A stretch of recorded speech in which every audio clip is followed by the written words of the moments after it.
Can you tell us a bit about each of your characters, please? Yeah. So, I play Kira, and she is... You meet her with Han in the very beginning. They've grown up together. And they've grown up in a kind of scrum rat environment of Corellia.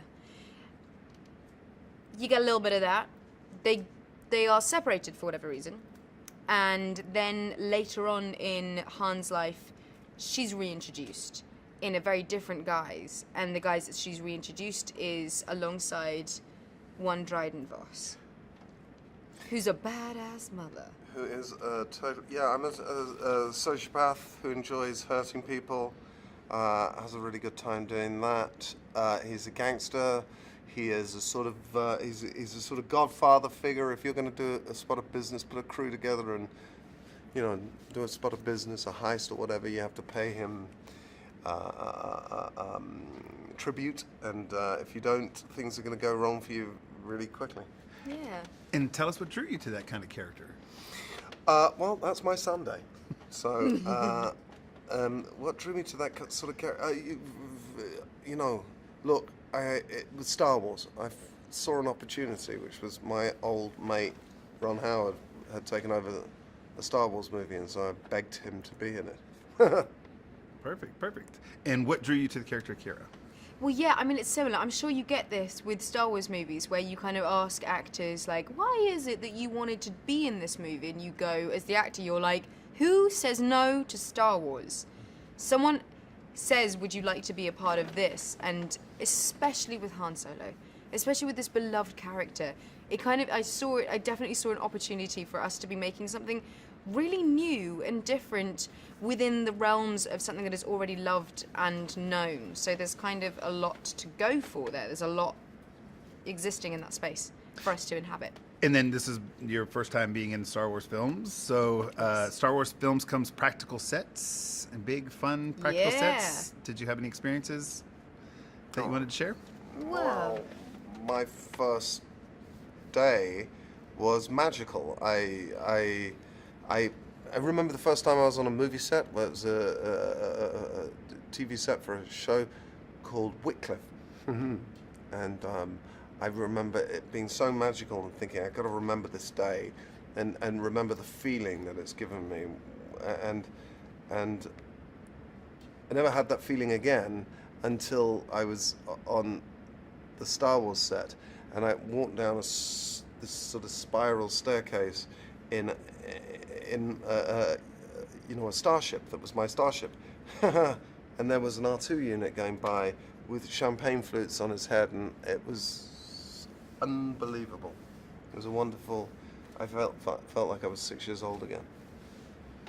And did you have a practical set experience? Well, I mean, it's the sets, yes, and they're huge and amazing and have everything in it that is Star Wars, but then it's when you meet a creature for the first time and you can't see the 19 puppeteers, or you can't see the dude next to you who's like controlling the amazing animatronics. Because when we were doing rehearsals, we kind of went and did like visits of the different, like the creature compound, for example, where you get to see how they make their faces and the insane craftsmanship. And that is what I think is so beautiful about Star Wars now, is that they have a huge amount of money to be able to make incredible movies. They do. And so they're bringing back this craft, this absolute animatronic craft. And so you have a creature compound where you've got all of these people working on with such fine detail on something that is making movies that make fans all over the world incredibly happy. And so when you get to see that process and then be a part of that process, it's just fun. We get paid to have fun. It's sort of silly, really. That's cool. Everyone talks about, Ron Howard was talking to me about the 12-year-old kid inside, that you have to tap into your 12-year-old kid when you're working on a Star Wars film. What would your 12-year-old kid say about you guys being in a Star Wars film now? But I'm just... You know, it's just stunned. Like you don't think my 12-year-old kid would never have even dreamed that this would be the life that I'd be living right now. That's for sure. No, me neither. Perfect. And then, what do you expect audiences to take away from the film after they've experienced it? More love for a character that they probably already loved. Yeah, I think they'll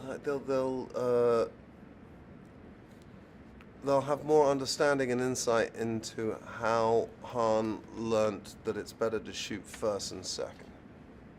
Yeah. That's awesome. I love that part last night. It was amazing. I have two questions for the in-home generics. One of them is working with Chewbacca. How was it working with Chewbacca on set? It's just brilliant. It's just like you get to hug him, and you Everybody get hugs to him. everybody hugs him. It's an incredibly huggable set. You know, sometimes puppy therapy. You gotta come hold a puppy, makes you feel better. Holding a Chewie makes you feel better. Being held by a Chewie. Being held in a Chewie's arms makes you feel better about everything. And just, a Chewie close-up is a special thing. Wookiee love, right? Wookiee love. Nothing wrong One with love. Wookiee love. And then there's a bonus feature, Escape from Corellia. Yes. That's going to be. Can you talk to us about Corellia and the sets and filming there, and the scenes? Yeah, Corellia, with, I felt very much, and I know that Alden and I are the same in this because one of our favorite movies is Hook. True story. So when you've got the Lost Boys and you've got the Rufio part in there, and you have all of the a much dirty down, true grit gangster version of that, in that you've got all of these kids. And you've got it in this, living in that literally underground. So it's just like a kid's imagination gone wild in these kind of crazy tunnels and this dark, dingy, dank environment. And you just, there's no adults. It's kind of, yeah, it was very imaginative and playful and fun and crazy.